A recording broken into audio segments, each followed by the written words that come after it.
قربان ہو جائے ہمارے نبی محمد صلی اللہ علیہ وسلم اور محمد صلی اللہ علیہ وسلم کی بیویوں پر. لیکن آپ نے غور کیا کہ اللہ سبحانہ تعالیٰ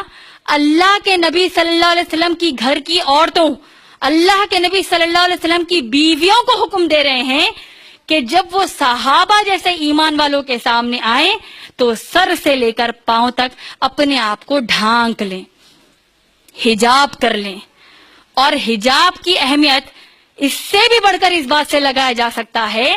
کہ اللہ سبحانہ تعالیٰ نے صحابیات رضی اللہ تعالیٰ عنہم کو حکم دیا کہ اگر وہ محمد رسول اللہ صلی اللہ علیہ وسلم کے سامنے آئیں تب بھی وہ حجاب کر کر آئیں. یا اللہ، ہم پر اب کوئی گنجائش بھی بچی ہے ہمارے پاس ایسے گندگی اور بے شرمی کے جملے ادا کرنے کے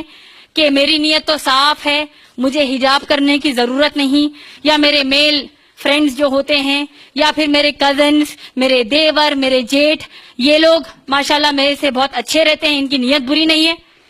کوئی گنجائش بھی ہے ہمارے پاس اب ایسے بے شرمی کے جملے کہنے کی کہ میری نیت تو صاف ہے، میرا دل برا نہیں ہے تو مجھے حجاب کرنے کی ضرورت نہیں، یا میرے کزنز، میرے دیور، میرے جیٹھ میرے بھائیوں کی طرح ہے اسی لیے ان کے سامنے مجھے حجاب کرنے کی ضرورت نہیں؟ کیا ہم کہہ سکتے ہیں ایسے جملے؟ اللہ کی لعنت ہو ایسی مسلمان بے حجاب مسلمان عورتوں پر کہ ان کو حجاب کے حکم کی جو اہمیت ہے اس بات سے بھی ان کو اندازہ نہیں لگ رہا ہے کہ اللہ کے نبی صلی اللہ علیہ وسلم کے سامنے آتے وقت صحابیات کو کہا جا رہا ہے کہ اگر تم کائنات کے رسول کے سامنے آؤ صلی اللہ علیہ وسلم کے تب بھی تم کو حجاب کرنا فرض ہے.